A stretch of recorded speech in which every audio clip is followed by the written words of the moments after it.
back to another episode of Ask the Attorney. I'm your host, Alex Alexander with Client Focused Media.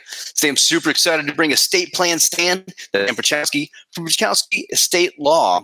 We're not your traditional law firm. They can be found at estateplans.com. Welcome, Stan. How you doing today? Good morning, Alex. How are you? Short, bold, and incredible. And thank you so much for asking, sir. So let's jump into the meat of this. When you go to estateplanstan.com, you're going to find the very first thing is your homepage. You're going to have estate law and preparing for the future. Tell us a little bit about your company, where you're at, and what you provide. Well, location-wise, we are located in Pulaski, Tennessee, which is southern middle Tennessee, just a little south of Nashville. So we're a good old boy southern town. And Pierchoski Estate Law, Pierchoski Elder Law is pretty much what we do. We do, simply put, what my company does is we help people protect their hard-earned savings, their lifetime of wealth accumulation, protect it from losing it, either to the cost of long-term care, the government, or the process of probate after they pass away. That's really the focus of what we do. It's estate planning, foundational-wise, and it's elder law, which is the planning for long-term care. So let's talk about who your typical client may be, right? So a lot of people think of estate planning, think of someone who's quite mature, but tell me who you're legitimately who your real client is. Well, estate planning covers a large field, like you say, and you're never too young or too old for estate planning, in my opinion. But the typical folks that we see are folks who are concerned, a little bit later in life. We have the clients that are young couples with minor children. They're concerned about what would happen to their family or their minor children should something happen to them. That's what we call foundational planning and probate avoidance.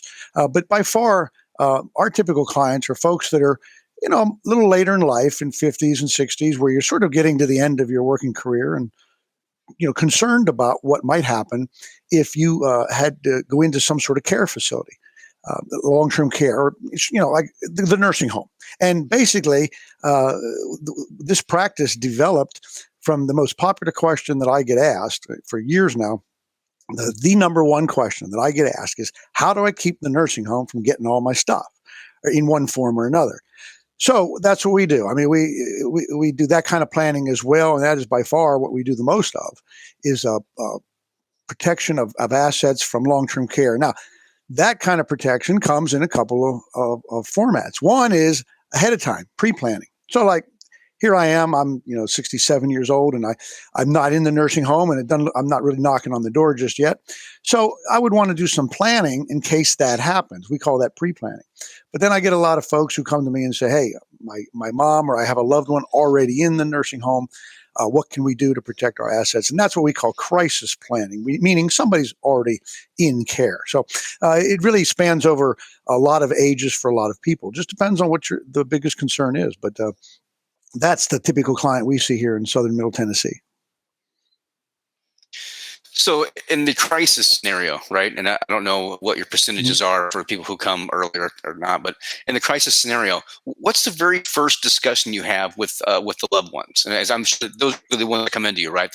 It's not the actual people; it's going to be one of the loved ones that's helping them. Absolutely. And like you say, the crisis is when somebody's actually in care. It could be in assisted living or in a full skilled nursing facility, but they are actually enrolled in care. And so the concerns that the loved ones have, or what the family has, is assets. Okay. Are we going to go broke? If you have a healthy spouse at home and a spouse is in the nursing home, the big concern is, at this rate of financial bleeding, which is an average of about $8,500 a month here in this area, are there going to be anything left for the healthy spouse to live off of? So they're scared. They're destitute. They don't know what to do. They see this monthly bill every month. Nursing homes are big on collecting and not letting that bill run out very much. So they're worried. They don't know they have any options whatsoever. So the first thing we talk about, the first thing we approach is we let them know right off the bat, there are options. And the reason you're scared and worried is because you've never heard of any of these options. There's a lot of misinformation that we battle on a daily basis about what can happen if somebody goes into long-term care.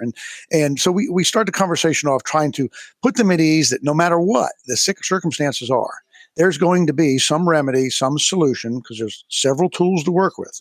If you're a married couple, we got a lot of options and tools. If you're a single person, we're a little bit more limited, but still always something we can do, even at the 11th hour, to salvage assets, keep what you've worked for your entire life from being consumed by this long-term care process, which is just nothing short of catastrophically expensive. So we have that thing. And then we do a deep dive into what the assets are, the income and assets. And then we evaluate the different strategies that best fit that family on how to protect those assets. And there's a lot of them. And most people leave the office, they come in just head in hand, thinking it's all over with, it's all gone, they're going to get it all, there's nothing we can do. And they leave the office with this glimmer of hope that there are things that we can do, and their spirits are just uplifted because of that. And that's probably one of the most rewarding aspects of those conversations to me. So, like I say, simply put, we help people protect what they've worked for their entire lives and not lose it just because they're unfortunate enough to require long-term care. Well, first of all, thank you for what you do, because like you said, when people leave you, they're in a far better spirit than they are when they come to see you. And with anybody who wants to go see any sort of a attorney or lawyer, they're very apprehensive. So for you to be able to give something back, basically giving them their sanity or their spirits back, which is awesome. So thank you. I want to thank everybody out there actually for tuning into this episode of Ask the Attorney. If you'd like to learn more about Estate Plan Stan, I want you to go to estateplanstan.com. That's estateplanstan.com, right here at iwanttabuzz.com. Do something good for yourself and do something good for others.